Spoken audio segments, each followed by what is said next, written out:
नमस्ते बच्चों, कैसे हो बच्चों। मैं आपकी हिंदी फर्दा मिस बोल रही हूँ बच्चों। अच्छा बच्चों, हमने पिछले पार्ट में 5वीं कक्षा में यानी 5th स्टैंडर्ड में प्रीवियस सेशन में क्या देखा था, आपको याद में है? हाँ, उसका शीर्षक बोलिए, जैसा काम वैसा बोल। ये है आपका किताब। एक मिनट बच्चों। हाँ, ये है आपका 5th स्टैंडर्ड का किताब, देख लीजिए बच्चों। हाँ, है ना बच्चों। अच्छा बच्चों, अब आपको मैं ये कहानी सुनाने वाली हूँ। देखो कितना अच्छा, जैसा का ये मैंने पिछले पार्ट में आपको दिखाया था, याद में है? हाँ, याद में है ना बच्चों। हाँ, ये है आपका पिछला पार्ट, जैसा का वैसा बोल। इसमें कितने चित्र आए थे? हाँ, हारून रशीद। मैं आपको चित्र दिखाऊंगी, एक मिनट बच्चों। हाँ हाँ, ये देखो राजा हारून रशीद, और उसके बाद ये कौन है? पंडित, स्कॉलर्स। ये देखो कसाई, बचरमैन, मटन को काटने वाला। ये देखो मछली वाला, फिशरमैन। और ये देखो बच्चों शिकारी, हंटरमैन। और ये देखो बच्चों, हाँ, भिखारी। ये सब मैंने इस कहानी में आपको दिखा था। हारून रशीद राजा बागदाद का एक बड़ा राजा था, और उसने 4 पंडितों को रखा था, और जो भी अपराधी करके मिस्टेक करके आता था, उन लोगों को क्या करता था? वो 4 पंडितों के, हाँ, जो दंड के बारे में बोलेंगे उसी प्रकार वो दंड देता था। हारून रशीद बहुत अच्छा राजा था, नेक आदमी था, अपने आदमियों को कोई तकलीफ नहीं देता था। और वो 4 पंडित क्या बोलते हैं? सच्चा बोलिए, सच्चे रास्ते से बोलिए। ऐसे हारून रशीद वो 4 पंडित के जो अपराधियों को दंड दिया जाता था, उसी प्रकार वैसे ही वो करता था। अच्छा, ये दोबारा उसके दरबार में ये एक मिस्टेक करने वाला यानी क्रिमिनल आया था, हाँ, जो अपराधी, उसे क्या दंड दिया जाए? वो 4 स्कॉलर से उसने पूछा। तब पहला पंडित ने बताया कि वो क्या था? बच्चर मैन के रूप में बात किया था, है ना बच्चों। बच्चर मैन का मतलब कौन है? मटन काटने वाला। उसे टुकड़े टुकड़े कर दिया जाए, ये पहले पंडित ने बोला था। दूसरे पंडित ने क्या बोला था? उसे गोली मार दिया जाए, वो कैसा था? Hunter man. और तीसरे आदमी ने क्या बोला था?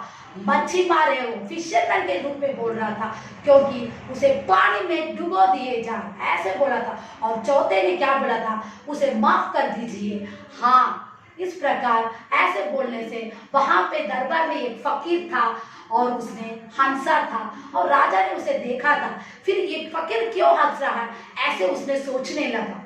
अच्छा बच्चों, तब फकीर ने क्या बोला था? हाँ, पहला वाला कसाई, और दूसरा वाला दरबार में बोल रहा था उस फकीर ने, और दूसरा वाला क्या बोला था? हाँ हाँ, शिकारी। तीसरा वाला मच्छीमार, और चौथा वाला दयालु, ऐसे फकीर ने बोला थे। वहां में वो बहुत पैरिस में देखकर सब लोग उसे पागल बोले थे। उसके बाद अंत में राजा हारून ने उसे फकीर से पूछा, तो उसने उसका जवाब दिया था। तब राजा हारून ने बहुत खुशी हुई है, और उसने फकीर को बहुत अच्छा सा बोला था। अच्छा, तुम बोलो कि मेरा जाति क्या है, मैं क्या सोच रहा हूँ। आप जो मन में सोच के उस अपराधी को कैसे दंड देंगे, वही आपका जाति है, ऐसे उसने बोला था। इसी प्रकार वो 4 पंडितों के, हाँ, गुणों को, और उन्हें कैसा बोलते हैं वैसा ही उनका काम था। उनके दादा परदादा सब मच्छीमार और क्या थे? हाँ, चौथे वाले का दादे परदादा दयालु थे, मर्सीफुल, इसलिए उसने अपराधी को माफ करके उसे एक चांस देने के लिए बोला था। इसी प्रकार फकीर ने सारे को अच्छे रूप में बताकर राजा हारून से अच्छा नाम कमाया था। ये हमने पिछले पार्ट में देखा था। आज मैं आपको नए पार्ट में, हाँ, बूछाल, 5-7 गद्य में बूछाल चलाने। बूछाल का मतलब क्या है? यर्थक्वेक। यर्थक्वेक कैसा लगा ये देखिए बच्चों, आपको यर्थक्वेक में दिखा। देखो कितना रोड, देखो कैसा, देखो कैसा टूटा है, देखो बच्चों। हाँ, यर्थक्वेक की वजह से देखो घर, देखो बर्बाद हो गया, पूरा घर कैसे टूट के पड़ा है, देखो बच्चों। और ये यर्थक्वेक कैसा था? जो जमीन से, हाँ, बहुत आग उगने लगी थी। ये देखो वल्कनो, हाँ, आग उगने लगती है। और दरिया देखो, सागर कैसे ऊपर आ रहा है, देखो बॉयल होके ऊपर आ रहा है, देखो। हाँ, कितना डरवाने है, देखो बच्चों ये भूचाल, यर्थक्वेक। हाँ, ये है यर्थक्वेक। अच्छा बच्चों, मैं आज आपको पार्ट में जाने वाली हूँ। ये देखिए बच्चों, आपके पाठ में भी ये दिया, देखो ये है पहला पेज।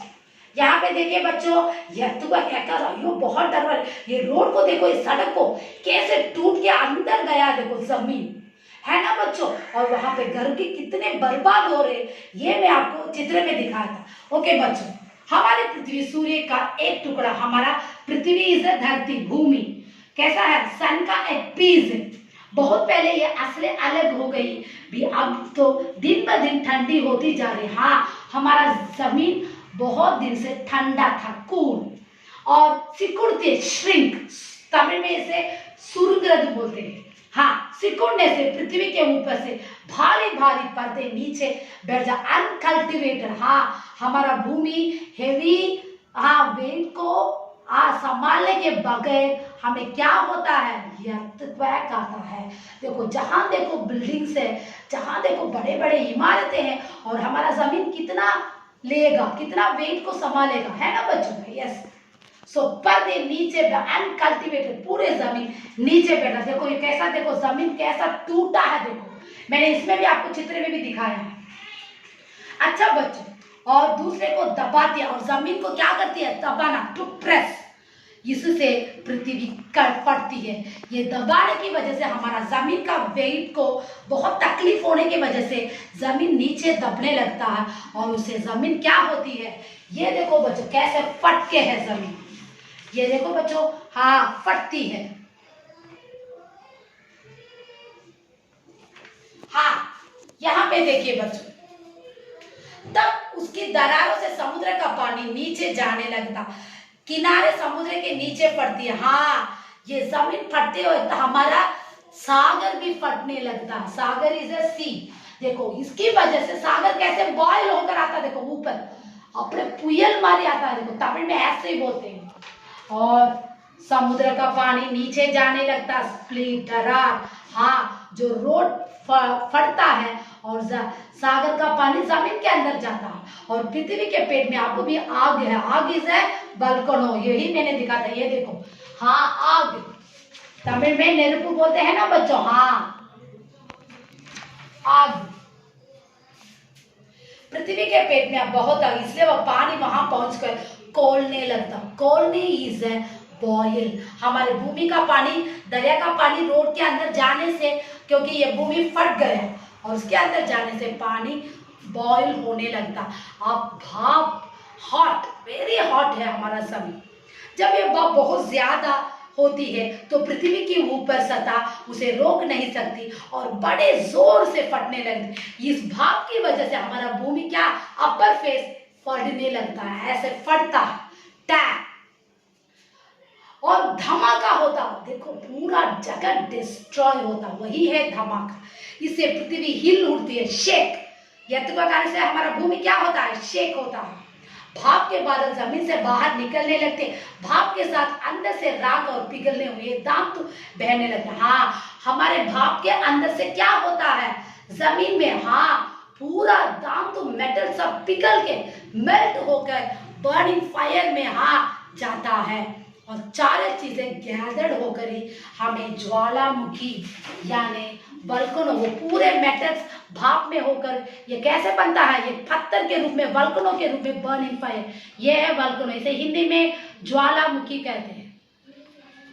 और यहाँ पे देखिए बच्चों, ज्वालामुखी पहाड़ बोला जाता है, ये है सेकेंड पेज। हाँ, पूरा ले लो। और ये ज्वालामुखी क्या करता है इसके बारे में आप देखेंगे हम। हाँ, है ना बच्चों, देखो कितना भूचाल, कितना तकलीफ है, यह बहुत मुश्किल है, और मनुष्य सब बहुत तकलीफ में होते हैं, है ना बच्चों। कई जगह में समुद्र के किनारे इस तरह के ज्वालामुखी पहाड़ है, सब जगह में हम लोग सी के पास में देखोगे वल्कनो रहेगा, बहुत अंदर इंटीरियर में जाएंगे तो सारा पानी, पानी के पास क्या रहेगा, वल्कनो। और तब इनसे आग की नदी, हाँ वल्कनो से क्या आता है, ओनली फायर, फायर का, आग का पानी आता है नदी, और वह समुद्र सो किससे जाके मिलती है, सी को जाके मिलती है। तब समुद्र का पानी कद कर बॉयल खोलने लगता है। इस वक्त जो शब्द होता है उसे कान फटने लगे, उसी से यत को क्या होता है, पूरा जमीन फटने लगता है। ये आग दूर दूर जलती दिखाई देती है और बड़ी भयंकर लगती है। इससे गांव के गांव नष्ट, पूरा गांव देखो कैसे बर्बाद हो गया। मैंने आपको ये पिक्चर में देखो सारा गांव कैसे earthquake से बर्बाद हो गया और घर देखो कैसे टूटा है। देखो बच्चों, हाँ देखो ये सागर में जाके ये वोल्केनो मिलने से सागर बॉयल होने, उसी से earthquake होता है। देख लो बच्चों, हाँ कितना डरवानी है। देखो बच्चों ये पिक्चर्स भयंकर है। कभी कभी ठंडे होने से पृथ्वी के दो पर्दे एक दूसरे को, टू भूमि का ठंडे ठंडे कूल के पृथ्वी दो पर्दे दबाती है। इस तरह से दबाव के कभी कभी बीच के पर्दे ऊपर उठ जाती है और पहाड़ बन जाती है, उसी वोल्केनो के रूप में माउंटेन जैसे हो जाता है। और आजकल के जितने बड़े बड़े पहाड़ है सब शायद ऐसे, इतने बड़े बड़े पहाड़ कैसे हुए, इसी की वजह से हुए हैं। हिमालय में उनमें ये क्या माउंटेन भी हमारा हो गया, उसका चोटियों में समुद्र की मछलियां, हाँ सी का हाँ सिंबल होता है, सी का फिशेस का एक सिंबल चिन्ह होता है।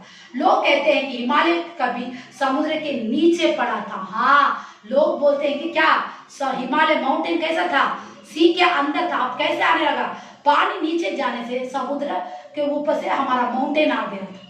अब हम इतना बात का अंदाज कैसे करेंगे कि बड़ा भूचाल आया होगा तब इतना बड़ा पहाड़ ऊपर उठाया था। हाँ कितना बड़ा भूचाल है, तो से पूरे पहाड़ कैसे ऊपर आते हैं ना बच्चों, ऊपर जमीन जाके नीचे आएगा तो पहाड़ भी ऊपर जाके नीचे आते हैं ना बच्चों। सन 1950 में आसमान में भूचाल आया था। आसाम के आसाम एक प्लेस का नाम है, वहां पे क्या आया था, 1915 में भूचाल आया था और उसमें कितने ही जमीन ऊपर नीचे हो गए और नदियां धारा भी बहने, पूरा जमीन नीचे ऊपर फट के ऐसे हो गया था, पूरा बर्बाद हो गया था। हिमालय के जन्म के समय जो भूचाल आया होगा उसने दुनिया में कितना बड़ा प्रलय, डिस्ट्रक्शन, बहुत बड़ा नाश ये जरूर हमने देखा होगा। और ये देखो पूरा एक्सरसाइज दे लो, हाँ और यहाँ से भूचाल कितना मुश्किल है। और आसाम में 1915 में लोग कितने मारे गए ये earthquakes भूचाल से, और जमीन ऊपर नीचे आने से, माउंटेन भी ऊपर नीचे आने से कितना दुनिया में डिस्ट्रक्शन होएगा, हाँ बर्बाद होएगा, ये हम इस पाठ से जान सकते हैं बच्चों, है ना बच्चों। आज मैं आपको भूचाल का एक अच्छा सा आपको ये इमेज दिखा के, चित्रों को दिखाकर मैंने आपको स्पष्ट किया है बच्चों। आज यहाँ पे इस पाठ समाप्त हो रहा बच्चों। ये एक बार मैं कठिन शब्दार्थ बोल के देती हूँ। भूचाल इज ए earthquake, पृथ्वी यर्थ सिकुड़ती टू श्रिंक, दबाती प्रेस, कॉलने बॉयल, ऊपरी सतह अपर सरफेस, ज्वालामुखी वोल्केनो, पिघली मेल्ट, नष्ट डिस्ट्रॉय, बड़ा प्रलय डिस्ट्रक्शन। आज मैं आपको यहाँ पे पाठ समाप्त करते बच्चों। भूचाल कितना तकलीफ है ये इस पाठ से आपने देखा होगा। देखो कितना मुश्किल से इंसानों ने बर्बाद हुए बच्चों। प्लीज बच्चों घर में माँ बाप का कहना मानो। आज कोविड-19 से बहुत मुश्किल है, कोई भी बाहर नहीं जा रहे बच्चे, प्लीज घर में संभाल के रहो। पूरे होमवर्क असाइनमेंट को जो मिस अध्यापक सब आपको ऑनलाइन क्लास में देती उसे पूरा करो। धन्यवाद।